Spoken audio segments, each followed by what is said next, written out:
पुढे चालू कर। नमस्कार, जय महाराष्ट्र। मी प्रकाश चंदरे, महाराष्ट्र लोकसेवा विभागाध्यक्ष। या ठिकाणी पाहताय तुम्ही आम्ही आपल्या जेएसपी शाळेतील प्रोडेजी या ठिकाणी या ठिकाणी जेएसपीएम कॅम्पस मध्ये प्रोडेजी शाळेमध्ये आहोत। उद्या 10वीची परीक्षा आहे आणि हे पालक हॉल तिकीट क्लासेस सकाळपासून इथं भीक मागताय, यांच्याकडे उपाशी जेवलेले नाही।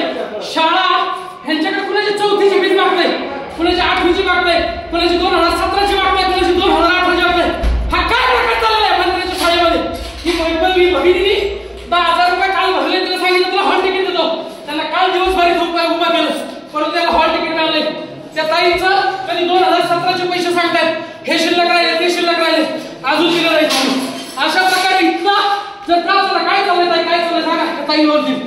कधीची फी मागताय तुम्हाला? मी या वर्षीची फी भरलेली आहे, 19,000 भरले, त्यातला 10,000 भरले, तरी माझ्या मुलीला हॉल तिकीट देत नाही। मी रिक्वेस्ट करून सांगितले, शेवटी बाहेर उभी राहून कंटाळले, अजूनही माझ्या मुलीला हॉल तिकीट भेटलेले नाही। देश विदेशातील प्रत्येक घडामोडींचे लाईव्ह अपडेट मिळवण्यासाठी आता साम टीव्हीच्या सर्व सोशल मीडिया प्लॅटफॉर्मला लाईक, फॉलो आणि सबस्क्राईब करा। तसंच सर्व नोटिफिकेशनसाठी बेल आयकॉन प्रेस करायला विसरू नका।